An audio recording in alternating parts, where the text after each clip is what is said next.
નમસ્કાર ખેડૂત મિત્રો, મારી યુટ્યુબ ચેનલ ખેડૂત સાથીમાં આપ સર્વેનું હાર્દિક અને ભાવભર્યું સ્વાગત કરું છું. મિત્રો, આજના આ વિડીયોના માધ્યમ દ્વારા આપણે જ્યારે ઉનાળુ પાકની અંદર તલનું વાવેતર કરતા હોઈએ એવા સમયે તલના પાકની અંદર મિત્રો પિયત વ્યવસ્થાપન ખૂબ જ ભાગ ભજવતું હોય છે.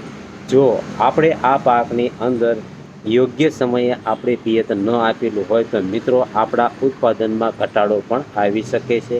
તો ખાસ કરીને ઉનાળુ તલની અંદર જ્યારે આપણે પિયત કરતા હોઈએ તો એવા સમયે આપણે યોગ્ય સમયે જે કોઈ હોય એ સમયે પિયત કરેલું હશે તો આપણા પાકની અંદર સારામાં સારું ઉત્પાદન મળશે અને યોગ્ય સમયે પાણી જે કોઈ જોતું હોય એ પ્રમાણે એને મળતું રહેશે. મિત્રો, તો હવે આજના આ વિડીયોના માધ્યમ દ્વારા એટલે કે ઉનાળુ તલનું વાવેતર કરેલું હોય ત્યારે મિત્રો આપણે વધારેમાં વધારે એટલે કે 3-4 દિવસની અંદર પ્રથમ પિયત આપી દેવાનું હોય છે. મિત્રો, કે જેના થકી આપણા જે કોઈ તલનો પાક છે એનું જર્મિનેશન સારામાં સારું થાય. મિત્રો, હવે એના પછીનું બીજું પિયત છે એ આમ જોવા જશું આપણે તો 15થી 20 દિવસ એટલે કે તલ આપણો 2 થી 3 પાંદડે થઈ જાય એવા સમયે પિયત અને હળવું પિયત આપવાનું છે કે જેના થકી આપણો જે કોઈ તલના પાકનું મૂળિયું છે એની અંદર ફૂગ ન લાગે. મિત્રો,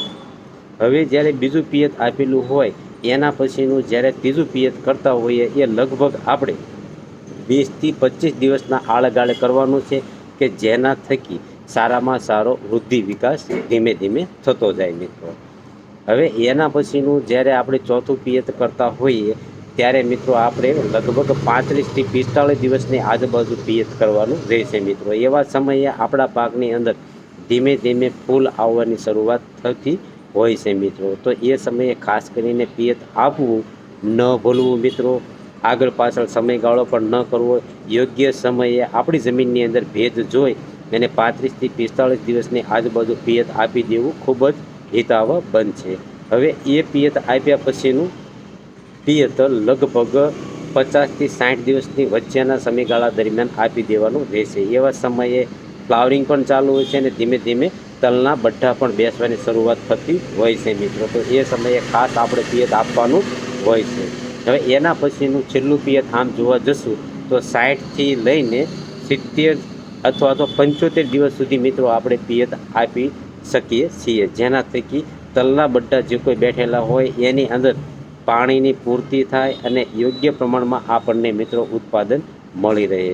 તો મિત્રો, ખાસ કરીને ઉનાળુ તલનું આપણે વાવેતર કરેલું હોય એવા સમયે યોગ્ય સમયે જો આપણે પિયત કરશું તો આપણા પાકની અંદર પાણીની પૂર્તિ થશે અને આપણા તલના બઢા સારા બેઠશે અને તલના બઢાની અંદર સારામાં સારો વૃદ્ધિ વિકાસ થશે. મિત્રો, એટલે આપણા પાકની અંદર ઓછા ખર્ચે સારામાં સારું ઉત્પાદન મળી રહેશે. તો મિત્રો, મારી આવી અવનવી માહિતી મેળવવા માટે મારી યુટ્યુબ ચેનલ ખેડૂત સાથીને તમે સબસ્ક્રાઈબ કરજો અને લાઈક કરજો કે જેથી કરીને હું જે ખેડૂત મિત્રોને ખેતીની અંદર ઓછું નોલેજ હોય એવા ખેડૂત મિત્રોને મારા વિડીયોના માધ્યમ દ્વારા નોલેજ એટલે કે જાણકારી મિત્રો પ્રાપ્ત થાય અને મિત્રો એમને ઓછા ખર્ચે સારામાં સારું ઉત્પાદન મળે કે જેના થકી એમને ખર્ચો ઓછો થાય અને ઉત્પાદન વધે. મિત્રો, તો મિત્રો ખાસ કરીને મારી જે આ ચેનલ છે એની અંદર લગભગ હું દરરોજ એક કોઈના કોઈ વિષય ઉપર એટલે કે ખેતીના વિષય ઉપર સારામાં સારો વિડીયો મૂકું છું કે જેના થકી મારા જે વિડીયો જોવે છે એવા ખેડૂત મિત્રોને હું મદદરૂપ થાવ. તો મિત્રો, મારી યુટ્યુબ ચેનલ ખેડૂત સાથીને તમે સબસ્ક્રાઈબ કરજો જેથી કરીને તમને મારી નોટિફિકેશન જલ્દી મળી રહે. હસતું